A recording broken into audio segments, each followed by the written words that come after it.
Especial de fim de ano da Rocha Maso.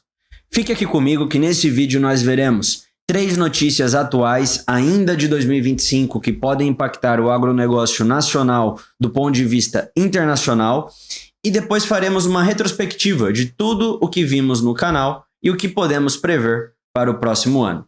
Meu nome é Pedro Rocha, sou formado em Direito Internacional pela Universidade de São Paulo e quero aqui tratar com vocês como essa visão do mundo pode afetar o agronegócio aqui no Brasil. Comigo aqui hoje, mais uma vez, Pedro Avelino, nosso responsável do marketing, que vai passar um recado, umas boas-vindas para vocês e falar um pouquinho qual é o intuito do nosso canal agora nesse fim de ano.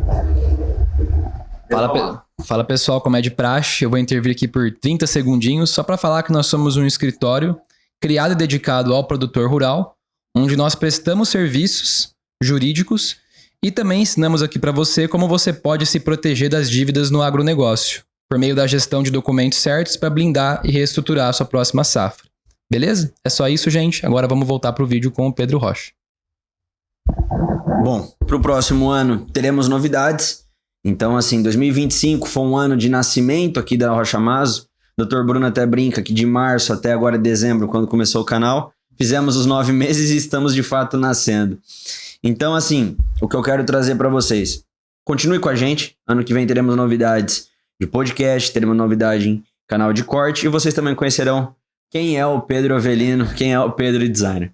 Mas bom, indo direto ao vídeo, quais são as 3 novidades do ponto de vista internacional que vão afetar você aqui no agronegócio nacional?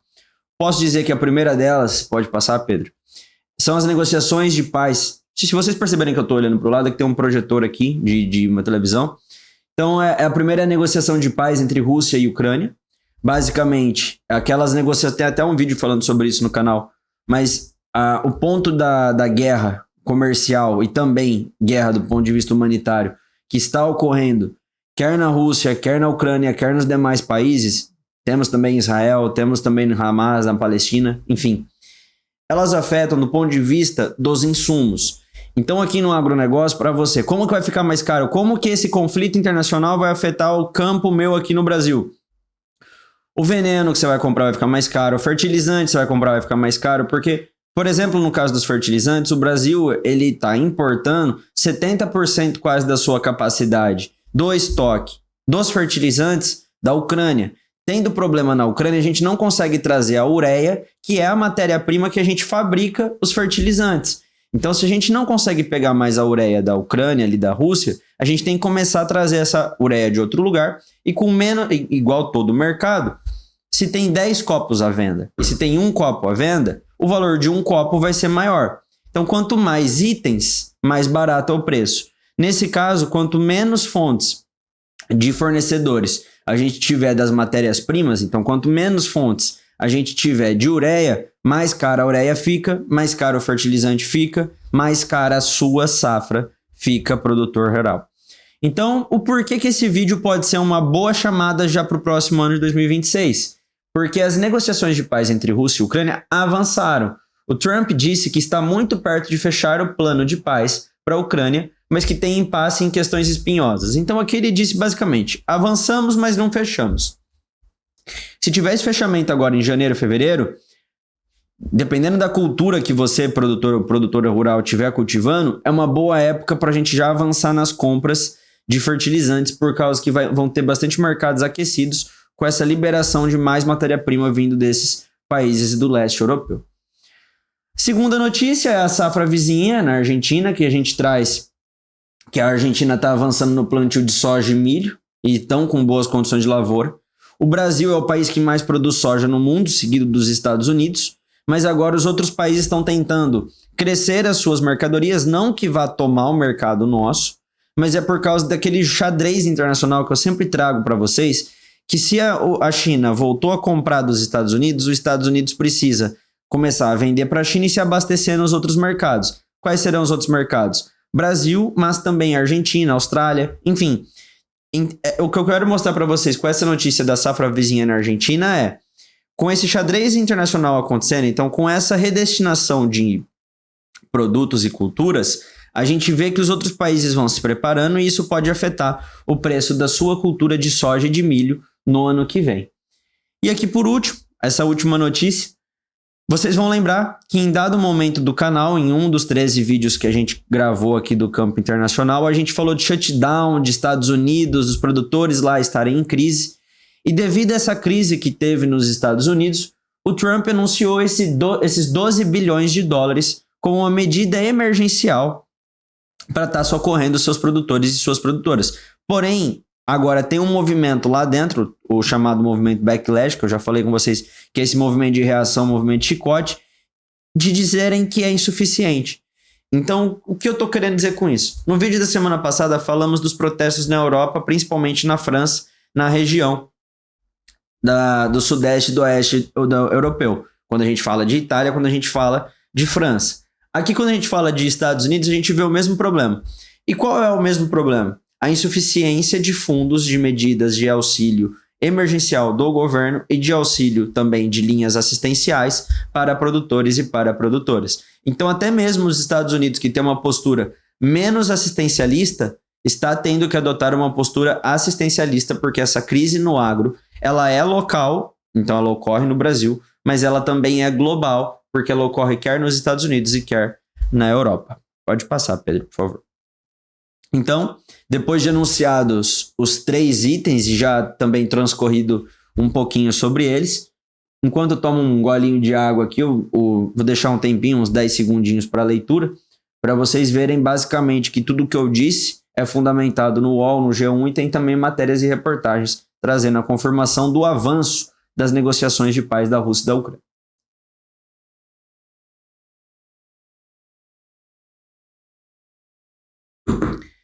Na próxima notícia, da safra vizinha, também foi amparada em reportagem. Pode passar, Pedro. Também foi amparada em reportagens do Canal Rural. Então a gente vê que o plantio da soja do milho avançou com boas condições.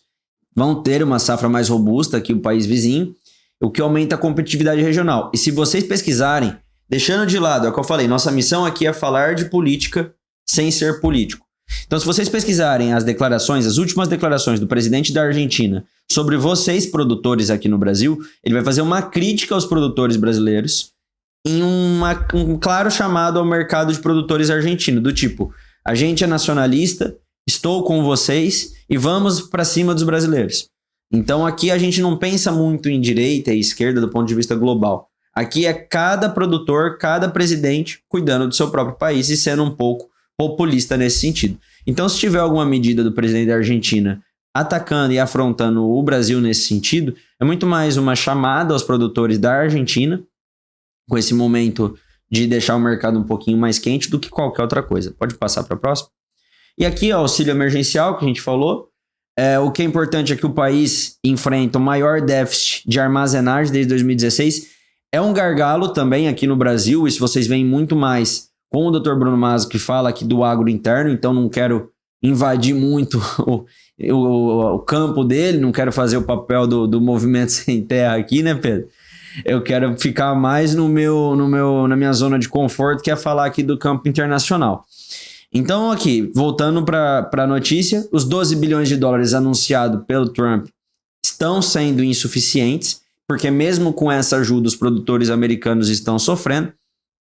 E essa notícia pode ser vista pelo Canal Rural, tanto no tópico de ajuda, que é o que os produtores estão precisando, quanto no tópico de armazenagem. Só que é o que eu falo, todos os problemas que a gente vê em um país, quando a gente fala de agronegócio, em agricultura, a gente também pode ver que são problemas reflexos em outros países. Tem países mais e menos preparados, concordamos, mas tem países que identificam os mesmos problemas, que essa questão da armazenagem e logística é algo conjuntural do setor. Mas agora, até com base no próximo slide, antes de olhar para frente, essas são 3 notícias que podem te impactar nesse final de ano. Eu quero olhar para trás, eu quero ver com vocês tudo que tratamos nesse 2025, em um canal recente. Agradeço novamente vocês pela presença aqui comigo. Acredito que vocês estão ficando e estão aumentando o número de visualizações. Não é pela beleza do canal, pode ser até na beleza estética de quem está fazendo as thumbs, que elas estão ficando bonitinhas, mas não é na beleza dos apresentadores, que quer o Dr. Bruno Mazzo, não temos a lata tão agraciada assim. E sim por como a gente pode te ajudar. você produtora, a gente vem com essa cultura, com essa ideia de trazer para você um pouco mais de olhar empresarial para o campo. Então a gente quer, aos poucos, de forma gradual, construir junto com vocês na nossa comunidade um olhar de menos produtor, menos produtora, porque isso vocês já são bons, mas mais empresários rurais. Como eu posso me antever nas situações? Então, essa retrospectiva é mais para vocês relembrarem tudo o que tratamos. Cada um dos tópicos que a gente vai tocar aqui, esse vídeo é muito legal, porque se vocês perderam algum vídeo, vocês vão conseguir fazer rapidão aqui, uma retomada sobre tudo. E aí, se algum tema interessar mais vocês, aí tem a playlist, Pedro. Eu acho que você pode abrir aí rapidinho pra gente, só para mostrar para eles. Como que faz na playlist, escolhe qualquer vídeo. Então, o Pedro vai falar sobre Israel e Hamas. Deixa eu abrir esse vídeo aqui, que aí eu consigo mostrar para eles. Então, aqui do lado é os primos Aro, que tava com a gente lá no AgriShow. Inclusive, um abraço para eles.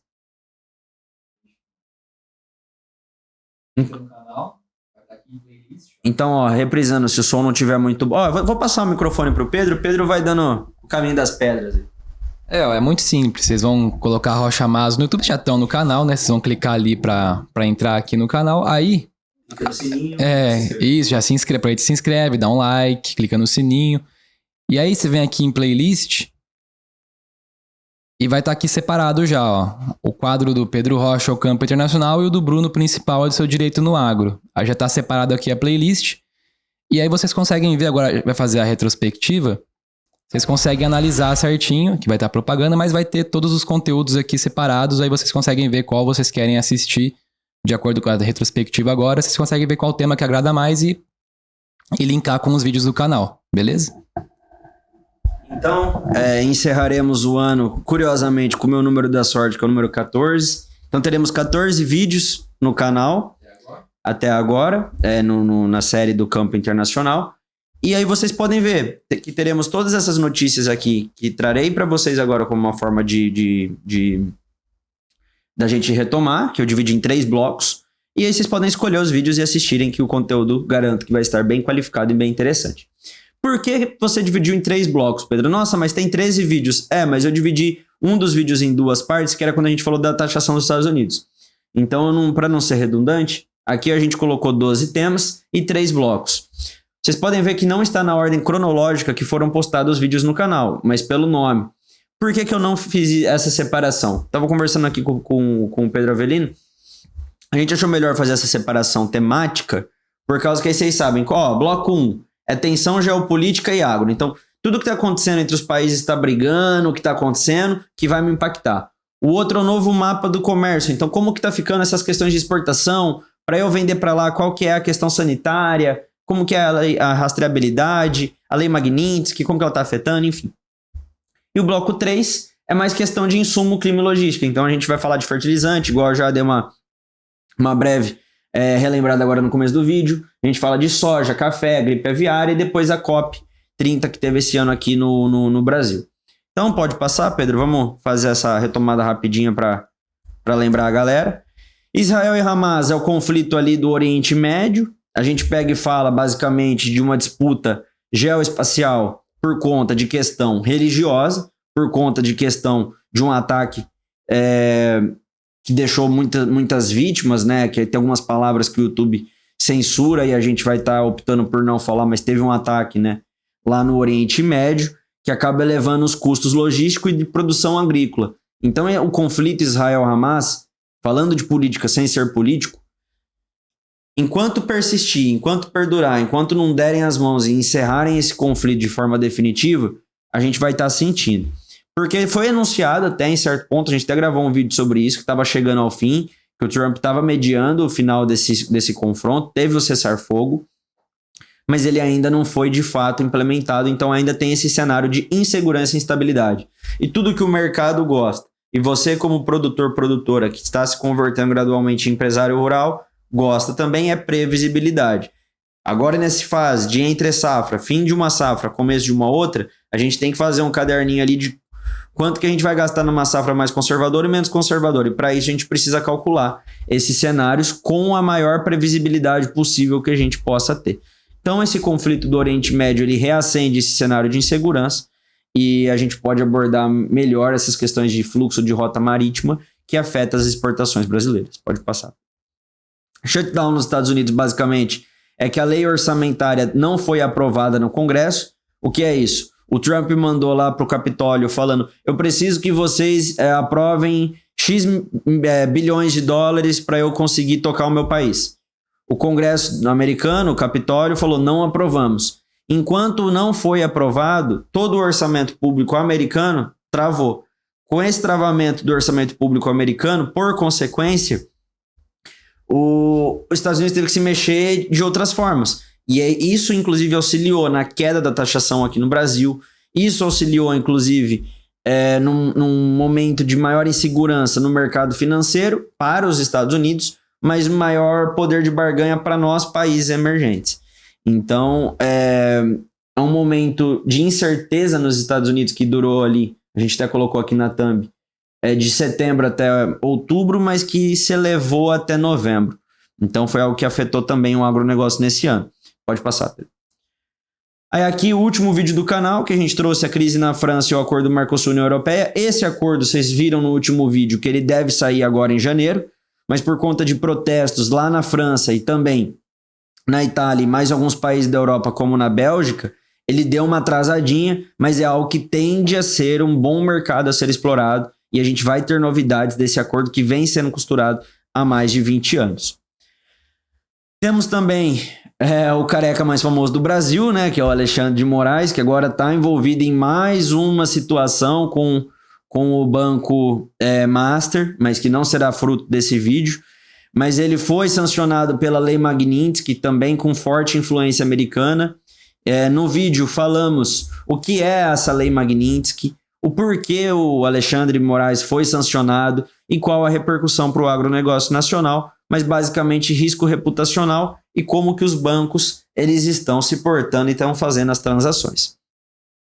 Passando a isso, falamos, um grande abraço para o meu amigo também, Vitor, que está lá na China estudando inclusive esse tópico da rastreabilidade. A gente compõe junto o mesmo grupo de estudo na USP, lá na FDRP, na Faculdade de Ribeirão Preto. Então fica meu abraço para o Vitor Abraão. E aqui no vídeo a gente falou de China em rastreabilidade, que Pequim reforçou as exigências de rastreabilidade ambiental e sanitária. É como se fosse a EUDR, a gente vai ver depois ali no tópico 7, que a gente vai falar de EUDR. EUDR o que é? Norma sanitária para você vender para a União Europeia. Quando a gente fala de China e rastreabilidade, são as normas sanitárias para a gente vender para a China. No fim do dia, são os dois grandes mercados, né? A União Europeia com seu guarda-chuva, com seus 27 países embaixo, e a China com seu grande potencial comprador, falando: eu tenho muito interesse nos seus produtos, mas desde que seus produtos estejam sob as condições que eu, China, e eu, União Europeia, quero. Então, a China e rastreabilidade é basicamente isso. A taxa dos Estados Unidos e suas quedas, a gente trouxe semana por semana. Como foi essa variação? Primeiro caiu 10%, depois caiu 40%, mas deixou o café solúvel de fora, o que afetou muito o setor do café solúvel. A gente trouxe tudo isso com o presidente da Secafé, com as declarações dele. Essa queda no café solúvel se deu porque eles importavam o café em grãos e produziam o próprio café solúvel americano lá nos Estados Unidos. Então, foi um cenário de incerteza que perdurou durante semanas e que afetou muitos produtores aqui no Brasil. A EUDR, a gente já avançou um pouco quando a gente falou de China, mas basicamente é regulamento contra o desmatamento e também de normas sanitárias. É a nova legislação da União Europeia que passa a exigir a prova de produtos como soja, carne e café não estejam ligados ao desmatamento. Basicamente, o que você tem que fazer aqui? Olha, essa carne que eu estou vendendo para vocês na União Europeia passou por todo esse ciclo produtivo. O boi nasceu em tal fazenda, depois ele foi para tal frigorífico, de tal frigorífico ele foi transportado por meio dessa carreta com esse GTA. Então, a gente vai ter que começar a certificar todas as fases da produção, seja da soja, da carne, do café, como já é feito pelo algodão. Inclusive, o Pedro Avelino estava comigo no congresso lá da Comissão de Direito de Agronegócio lá de Ribeirão Preto, e teve uma fala muito legal do presidente da Associação dos Produtores de Algodão aqui do Brasil, que todo o algodão, se vocês jogarem algodão em rastreabilidade no Google, vocês vão ver que toda venda de algodão de exportação ela é rastreada. E isso fortalece o patamar competitivo do nosso algodão. Então, quando a gente fala de EUDR, a gente fala bastante desse licenciamento, desse padrão de licenças de rastreamento. Guerra de fertilizante. Aqui, inclusive, a thumb ficou muito boa. A gente pode elogiar o designer, o Pedro Avelino, dar um crédito para ele aí. Por causa que, basicamente, a gente consegue ver, ó, tá vendo ali? 20, 30% Israel, 20% Arábia Saudita. Se a gente considerar só essa parte da thumb que ele colocou ali, a gente já pensa, pô, essa guerra da Rússia com a Ucrânia e essa guerra de Hamas contra Israel vai afetar muito essa vinda de insumo para cá. Como que eu vou pagar o mesmo preço? Não é o coitado do cara que trabalha na loja de insumo, eu falo coitado porque a gente tem bastante clientes de loja de insumo que vem sofrendo com o inadimplemento do agronegócio por causa que todo mundo quebra junto. No fim do dia é isso. Então, assim, vai estourar uma guerra, vai ficar mais caro, ele vai ter que te repassar o preço. Esse é o ciclo do mercado. Então, a gente teve um vídeo sobre a guerra dos fertilizantes e como isso impacta você no seu bolso. Esse vídeo é muito estratégico para vocês estarem assistindo, porque toda vez que vocês ligarem o jornal, eu não sei, cada um tem um hábito. Meu hábito é acordar, passar um cafezinho, acabei meu cafezinho. Hoje eu vejo o jornal aqui, por esse celular. Mas cada um tem um hábito diferente. Você pode ver o seu jornal Meu avô vê todos, por exemplo. Ele vê o jornal da TV Tem, que é a nossa televisão local aqui da Globo. Depois ele vê o jornal Hoje. Depois ele vê o Bom Dia Brasil. Depois ele vê o jornal da Band, Jornal Nacional. Enfim, cada um tem um hábito. O importante é você estar consumindo notícia. Não deixa passar nada. Deixa passar nada. Ele é o segundo careca mais famoso do Brasil, atrás apenas do Alexandre. Mas enfim, o importante é, quando você estiver consumindo notícia, seja na tela do seu celular, que hoje em dia te conecta a qualquer lugar, seja no aparelho de televisão, rádio, independentemente do hábito, é você começar a pensar, meu Deus, estourou uma guerra lá, eu tenho veneno para comprar? Deixa eu comprar veneno. Eu tenho fertilizante? Deixa eu comprar fertilizante. É essa cultura que a gente na Rocha Maso quer começar a impregnar para você, produtor, para você, produtora, se transformar num empresário rural. É esse pensamento empresarial. Vocês entendem que é uma mudança, um mindset bem pequenininho que precisa ser virado, mas que você consegue ter atitudes que fazem você economizar no bolso. E é isso que a gente quer gerar para vocês. Não só políticas vazias, falsas promessas. Não. É vocês começarem a ver como vocês podem economizar escutando o que a gente fala. Aí o tópico 9, a gente falou da logística da soja. A logística da soja, ela foi importante. Espera aí, uma mensaginha só da minha querida esposa, que eu vou responder em breve. Mas a logística da soja, ela foi importante para a gente estar trazendo também como que é esse conflito na hora de vender a soja entre Estados Unidos, Brasil e agora com a Austrália e também com essa guerra que estava tendo da China com os Estados Unidos. Com esse cessar-fogo de um ano que eles fizeram desse ponto de vista comercial, com o Brasil se inserindo. A China, goste ou não goste, foi fundamental para o 2025 brasileiro. Quando vocês abrirem uma notícia, exportações brasileiras batem recorde em 2025. Ergam as mãos para os céus e agradeçam a China. Porque com essas taxações que vieram a acontecer dos Estados Unidos, a gente redestinou toda a nossa cultura de soja, de carne, basicamente para a China. E o que é importante esse vídeo de logística de soja? Para a gente ter essa antecipação de mercado, o quê? Se acontecer qualquer fato no futuro, para onde que eu posso destinar a minha cultura, o meu produto, para esse novo mercado? Então esse vídeo também é bem interessante. Esse vídeo do café foi basicamente um vídeo em defesa dos produtores de café que, desse ponto de vista internacional, sofreram bastante. Nessa queda de 10%, basicamente, fortaleceu concorrentes do nosso café. E depois, quando conseguiu cair os 40%, deixou o nosso café solúvel a ver navios. Então, basicamente, a gente trouxe bastante valorização dos cafés especiais, né? Essa oscilação do estoque global. E, ao mesmo tempo, a gente sofreu essa pressão por causa desses padrão sanitário internacional e também da taxação americana. Então, o café ele é um ramo muito importante aqui do mercado interno, mas é algo que sofreu muito, quer com essas novas exigências, quer com a taxação americana. Pode passar, Pedro, por favor. Aqui tivemos a gripe aviária ainda, no começo do ano, nos casos que aconteceram lá no Rio Grande do Sul. Inclusive, meu pai é criador de canarim, e teve impactado também sua produção. E a gripe aviária nunca tinha sido datada aqui no Brasil, mas ela já tinha sido documentada em diversos países. E o que acontece com a gripe aviária? Qual que é o grande problema? Para quem tem granja, para quem cria frango, para quem... Olha como o ciclo é tão grande. para quem cria, para quem produz a ração que vai ser destinada para as aves, e as aves estão sendo abatidas, e as aves não estão sendo criadas no mesmo fluxo para botar enfim, todo mundo foi afetado por a gripe aviária nos meses subsequentes ao diagnóstico da gripe aviária aqui no país, e os mercados, nem todos ainda se reabriram, mas a grande maioria se reabriram nesse tempo. A gente trouxe no canal, caso na Europa e na Ásia impactarem o comércio internacional, o Brasil reforçou a vigilância, porque teve ainda um caso diagnosticado. A gente é considerado país livre por causa que erradicou esse caso, não permaneceu no nosso país e conseguimos proteger as exportações. Mas, ao mesmo tempo, tivemos esse revés de antes nunca diagnosticado, agora já tivemos o caso. Pode passar? E aqui já para a parte final. Esse ano foi o ano de recebermos a COP30 aqui no Brasil, que são pressões sobre um agro mais sustentável, e é o que eu falei para vocês em vários vídeos. O que pode parecer uma fraqueza se torna uma força. Então, toda vez que a gente pensa, nossa, meio ambiente, a gente pensa, falar um português bem claro, petista, comunista, de esquerda, tira esses ambientalistas daqui. Gente, enquanto a gente pensar desse jeito, a gente vai deixar dinheiro na mesa.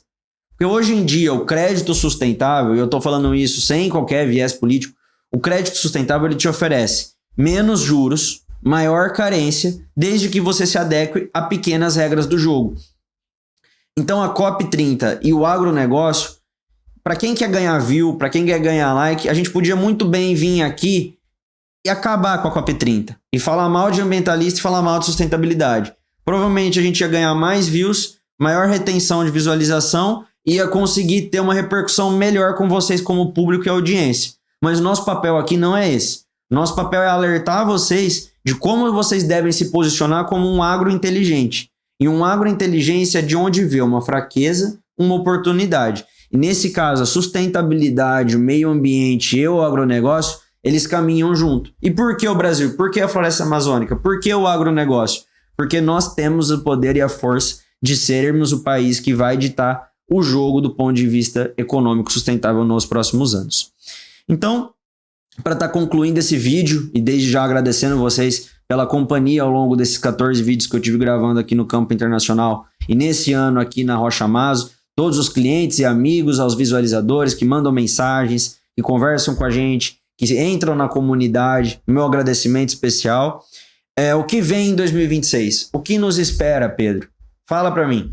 O que nos espera é um ano eleitoral, isso vai vir um pouquinho mais para a ótica do Dr. Bruno Maso, mas o ano eleitoral é um ano de incerteza política. Incerteza política mexe com um instrumento político que é vital para o produtor, para a produtora, que é o do Plano Safra. Então, querendo ou não, um instrumento de crédito rural depende de política de governo, de política de Estado. Acredito, mas isso aí é uma projeção pessoal minha, do Pedro Rocha, que nenhum político vai cometer a loucura de mexer no Plano Safra em pleno ano eleitoral. Pelo contrário, a tendência é termos um Plano Safra forte para qualquer um dos dois candidatos que se polarizem em um segundo turno ter como política de governo tentar atrair nós do agronegócio como um instrumento de massa de condução de ganho eleitoral, mas mesmo assim é uma insegurança. Dependendo da figura A ou da figura B que venha se eleger, podemos ter políticas diferentes a serem tomadas. Pressões regulatórias e sanidade alimentar, quanto antes o agronegócio brasileiro se preparar, antes ele vai sair na frente. Então a gente não está falando de ESG, a gente não está falando de EUDR, a gente não está falando de rastreabilidade, a gente não está falando de China, porque são nomes bonitos e nós gostamos de falar isso e temos um posicionamento. Nós falamos de tudo isso porque esse é o futuro do agronegócio, tá bom? Então as projeções é que o agro brasileiro esteja cada vez mais sobre o holofote internacional, que as disputas por mercados sejam acompanhadas por uma disputa de reputação. Quando eu falo disputa de reputação, citando só um exemplo, tem uma grande empresa aqui da cidade de um colega meu que chama Itaipu Transformadores, eles se alavancaram com base num mercado verde. Esse mercado verde abriu o quê? Linha de crédito verde. Então, assim, hoje em dia, o mercado ele exige reputação, ele exige compliance, ele exige que você consiga comprovar seu profissionalismo. E no agronegócio é a mesma coisa. Então, a gente precisa pegar exemplos do mundo empresarial e aplicar no nosso mundo do agronegócio. A regulação será a nova fronteira competitiva do agro. É o que eu estou falando de EUDR, de China. Em 2026, ganha quer entender o mundo e se preparar antes dos outros. Gente, gostaria novamente de agradecer a sua presença, a sua companhia aqui no canal. 2026 promete e promete muito. Tende a ser um ano pro agronegócio desafiador, incerto do ponto de vista eleitoral, mas ao mesmo tempo positivo para quem começar a se preparar ainda em 2025 e nos primeiros meses de 2026. Nós da Rocha Mas, com toda certeza, estaremos aqui ao seu lado, produtor e produtora rural, para o próximo ano que está por vir e ainda mais, com cada vez mais novidades, com podcasts, com cortes e cada vez trazendo mais conteúdos de qualidade. Deixa aqui nos comentários o que você gostaria de ver no próximo ano, o que você achou do nosso ano de 2025, o que você acha que poderíamos melhorar. E se você gostou do nosso conteúdo, deixa o joinha, curte, hypa o vídeo, se inscreve no canal, porque na Rocha Mas você não caminha sozinho em 2025 e também em 2026.